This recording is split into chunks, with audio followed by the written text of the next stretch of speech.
for $1. They used all that money that they saved to restore the Rio Grande Railway Depot building. It became home to the Utah Historical Society, now referred to as Utah State History. State Archives next door. But unfortunately, in 2020, when our big earthquake hit, the building was heavily damaged. So they just barely moved everyone and everything, all those important, great artifacts from Utah's past, out of the building. They're temporary over in Midvale so that they can once again restore, make the building safe. And we know how all of our ghosty friends love construction and renovation projects. Oh, before I do that. So, across the city from where we are at, you can't see it, there's a big, huge building in the way, is the University of Utah. Yeah, that big building right there. But before it was the university, it belonged to the United States Army. It was Fort Douglas. During World War I and World War II, Fort Douglas was pretty big. And there were young men, families, people from all over the United States coming to Salt Lake to be at Fort Douglas. One young man came from the East Coast to Fort Douglas, met a local girl, they fell in love. Neither of their parents approved of the relationship, so this young couple decided to elope. They came down to the Rio Grande, bought their tickets, and waited out back for their train to arrive. But as they waited, they got into an argument. It turned into a very heated argument. And in the middle of the argument, this young man, he reached into the inside pocket of his coat, pulled out a ring, and he threw it onto the train tracks. Before anyone knew what was happening or could do anything, the young woman was down on the train tracks looking for the ring, totally unaware of the fact that there was an oncoming train, one that usually did not stop here at the Rio Grande, but for safety precautions, did have to slow down. The engineer, conductor, he saw commotion on the platform, saw an obstruction on the tracks, and on that day, the train did stop at the Rio Grande. But unfortunately, a few rail cars down, we found this young woman's body. There was no chance of survival. This young woman's ghost is the most prominent ghost here at the Rio Grande. She's referred to as the Purple Lady. She's often seen in her purple dress that she died in on that fateful day. They're fans of us. Maybe a skateboarder. No, it's us. So she's seen in her purple dress. She's most often encountered on the second floor where the women's restroom is located, which just happens to be the middle window from either side, middle window set. If you count 4 window sets in, right there, the glazed windows.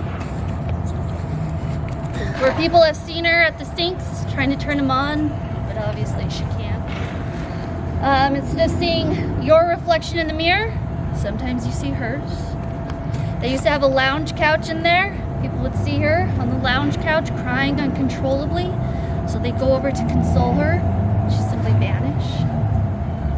The main gallery area where they would have different exhibits up, she's seen as just a purple floating orb floats around the gallery.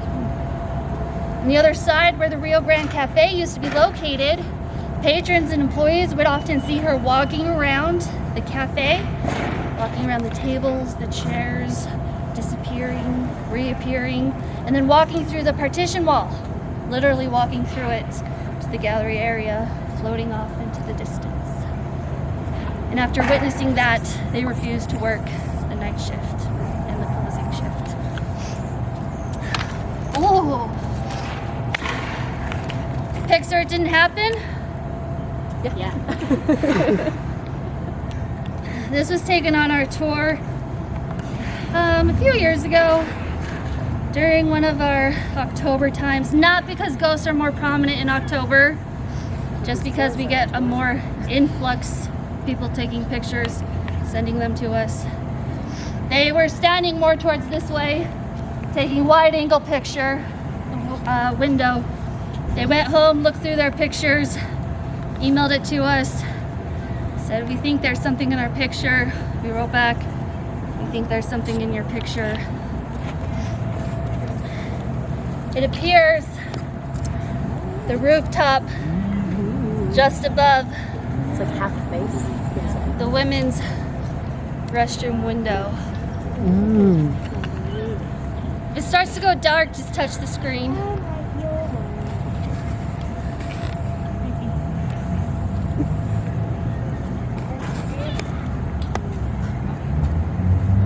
Get closer.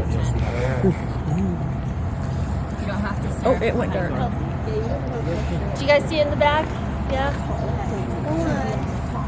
A couple of years ago, it was maybe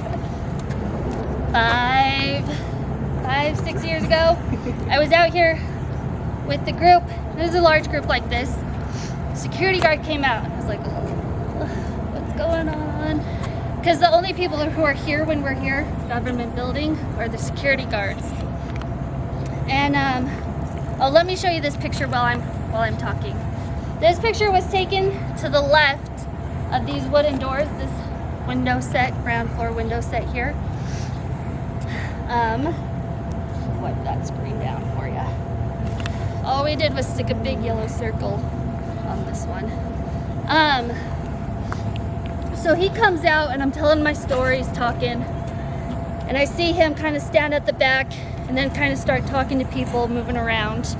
And as we're getting back on the bus, he stops me and he asks, "Were you singing out here?" I said, "Definitely not." "Was your group singing out here?" "No, this is a ghost tour. We don't do that." Sorry.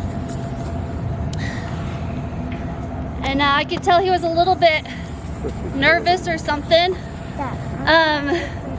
Because his hands were shaking and he was kind of shoveling from foot to foot. So I asked him why, what's going on?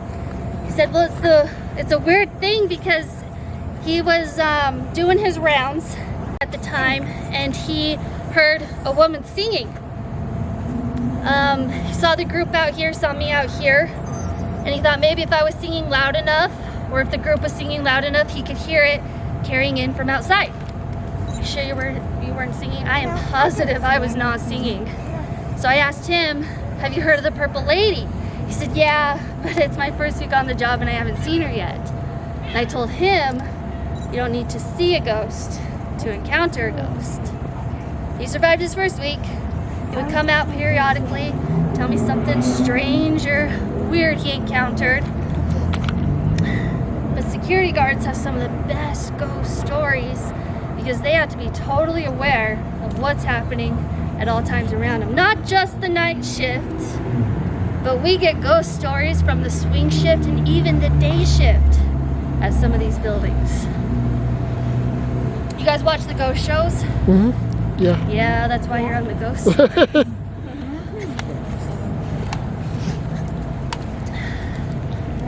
guys ever see one of these before? Yes. These are called EMF detectors. Do you know what EMF stands for? Electromagnetic frequency.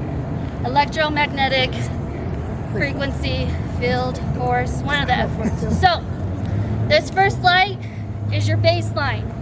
Anytime it spikes above this first light, it's picking up on an energy that's around. Sometimes it's your cell phone, smartwatch, someone shaking it, saying, hey, look, it's a ghost, it's a ghost. No, those are not ghosts. This button turns it on and off. They're already on. You don't need to press the button anytime on tonight's tour. You set off someone's alarm. It's a ghost. No, that is not a ghost. I have 3 of these. Sharing is caring. It's a fun thing to do.